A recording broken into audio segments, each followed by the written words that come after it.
Hello, all. The topic is what LLMs are not. So that's an interesting title.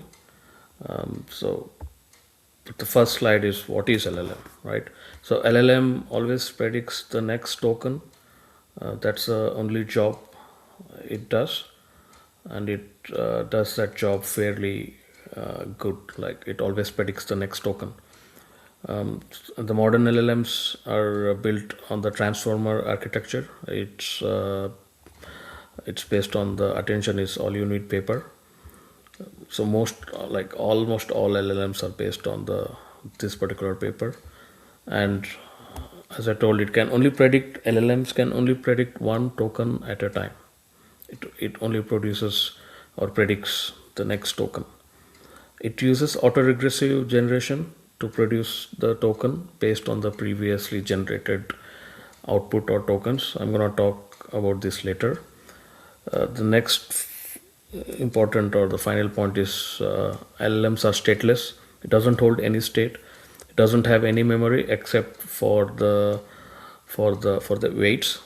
Um, so if you say my name is XYZ in the same prompt, if you ask what is my name, it's gonna say XYZ. But if you send in the first prompt, you say my name is XYZ, and in the next prompt you ask what is my name, it's gonna say I don't know your name. Then you can ask the question like, then you can ask me how is that the Perplexity or the ChatGPT app knows this, right? Even after maybe 5 minutes or a day, based on your memory model selected, it can actually tell your name. That is because the AI app is storing the memory, and it is sending as part of the history, right? A snapshot in the prompt. So if you don't send this in your prompt, it will never know what is your name. So okay, now the next interesting, this is what we are talking about. What LLMs are not. So LLMs do not execute code. It cannot make an API call by themselves. All it does is that it produces the next token, the next text token. LLM do not run any tools. So the agent is nothing but LLM plus tools, but it cannot run that tools. It can be a REST API function call, or it can be a shell command. Any tool use is done by an external code. So an external code needs to read the response, and then it should interpret what model is trying to convey, and it should call the tool. So the LLM only predicts the next token in a sequence, one step at a time. Everything, whether it's if it has produced answer or JSON, a JSON text containing the tool's response, etc. Everything tool calls, everything is built from that core operation. Like the core operation is predicting the next token. LLM cannot produce a whole sequence in a single forward pass at inference time. So some sort of a runtime needs to loop over the model. It needs to feed the each new predicted token back into the input so that it can produce the next output. So the LLM themselves cannot produce a whole sequence, right? It's an auto-regressive model which the particular runtime needs to make sure that the predicted token is fed back as an input to get the next predicted token. So that whole for loop is controlled by the runtime loops or the app, the AI inference provider, etc. So then how exactly LLM calls the tools, right? That's the next topic. AI agents. So agents are nothing but LLM plus tools capability. So in the prompt, in your prompt, you need to send the instructions that these are the tools available if needed. So and then you up and then you append the user's question, right? Before that, you need to send that these are all the tools available which can be used. Then the LLM decides, okay, if I need to use a particular tool, or can I answer based on my knowledge base. If it needs a particular tool, that time it's going to output a JSON format saying that okay, these are the tool calls like this. These are the tools like tools call required, and this is the parameter, etc., in a JSON format. So that then the AI app code, it reads the LLM response, it calls the tool. In this case, it reads that JSON format, calls the tool, and then passes back the history plus the tool's response. This is very important. If you don't pass back the history and tool's response, the LLM doesn't know. It's a stateless machine. If you send input, it's gonna produce a output. If you don't send input, it's not gonna produce the output, right? So you need to send back. Once you run the tool, you need to send back the tool's result plus the previous history. So the AI app code here is nothing but it's a traditional software. It can call the tool. So it's all based on the AI app developer, whether how many loops I want, whether I need to call the, like, okay, the LLM has asked me to call a tool, but it's my wish whether I want to call the tool or not, or I just send back the result, right? So it's all the main point is that it's the AI app code which makes this decision, not the LLM. Right? The LLM just produces the next token. It's up to you what you want to do next, whether you want to use those tokens and call the tools, or you just want to output the token. It's left to the AI app code. Then the LLM, in this case, it gets back the tool's result from the AI app code in the form of the input tokens or the input prompt. It takes an action. The next action can be again one more tools call, or it can be the final answer. Then, and that's the cycle. So that's the whole cycle continues in that way. Let's go back. Okay, this is the next slide. How exactly LLM works and the AI agents work.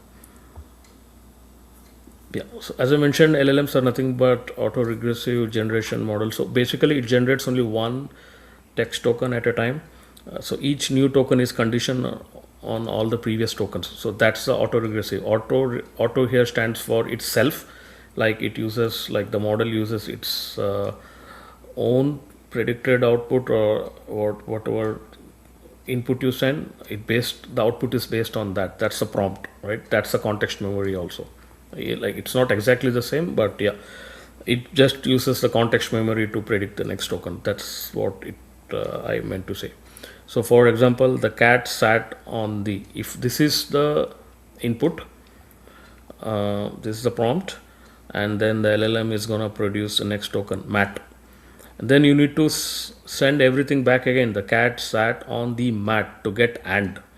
If you send mat, it's gonna say something.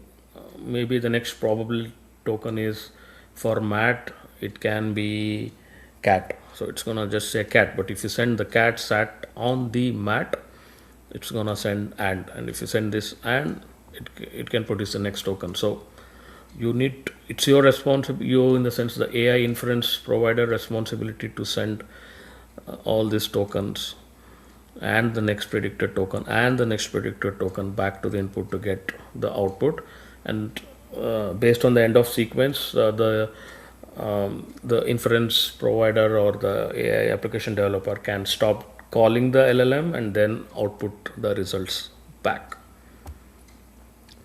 So it's a token by token decoding. So in the first step, you send 3 tokens, right? These are the inputs. The sky is, and the LLM is producing the next token, blue. The step 2, again you need to send the sky is blue. You cannot send only blue now because LLM is stateless and it doesn't hold any memory. So you need to send the sky is blue. The LLM is gonna say today, the sky is blue today. Again in the step 3, you need to send the sky is blue today. It's gonna say, probably this time it's saying end of sequence. And then in the step 4, it's left to you whether you want to produce after end of sequence, or you consider end of sequence as like stop, and then you send, and then the input is the sky is, and then you send back the entire thing, the sky is blue today. So and then the user sees the result as the sky is blue today. I'll not talk about the KV cache. It's a highly technical topic, which is not suitable for this video. Okay, how an AI agent works. This is a workflow. The agent wraps the LLM in a loop. It sends the prompts. The LLM in its response can pick up a tool. Then the AI app uh, needs to execute that tool, and then the result, and it should feed the result back to the LLM, and the LLM reasons again. So this is a repetition task until the task is done. So basically, you send the system prompt plus tools. The LLM is now asking for a tool to be run. It outputs a structured JSON format, and then you send back the result. You execute the tool, and then you send back the result. So the result is injected back into the prompt, and then you get back the answer again. So this is a detailed view. So you send the prompt and the tool schemes, right? You need to send what type of tools are available, the user message plus the system prompt plus the tools. Then the LLM can decide that, okay, I need this particular tool. It selects the tool, but it cannot call the tool, right? So it just selects the tools in the model response output. Then your code should execute that tool. When I say your code, it can be the orchestrator or it can be the harness code. There are a lot of various terms. Basically, whoever calls the LLM inference get back the answer, and that particular code should call the tools. Then the result is fed back to the LLM in this format, and the LLM decides the next step. That's what is shown here. User query LLM tools execution, that's a loop, and then again final answer. So this is a concrete example. You ask the agent what is the weather in SFO, and LLM now, so the LLM will never know what is the current weather in SFO.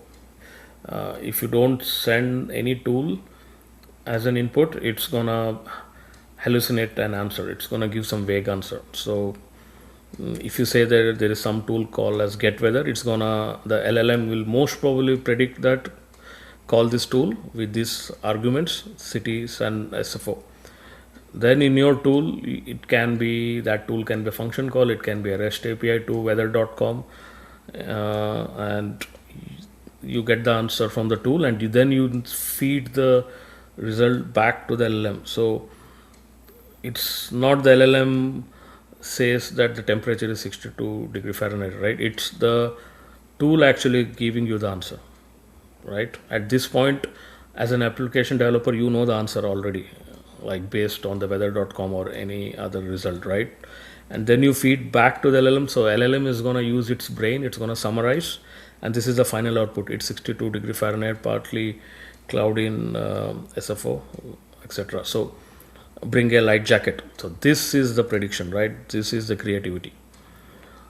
So the whole point is that the LLM doesn't know this, right? The LLM knows because it has used the tool's information and it has summarized the answer. So the AI code itself knows the answer. The temperature is 62 degree, right? So you don't need to call the LLM again, but you need to call the LLM again because you want to summarize the answer and to bring in that creativity and watch out for the next step, right? This is only a single user question. It can be a series of question, and then you might ask for the next tool. The LLM can ask for the next tool, and then it can summarize all the answers together. So that's why you need the LLM.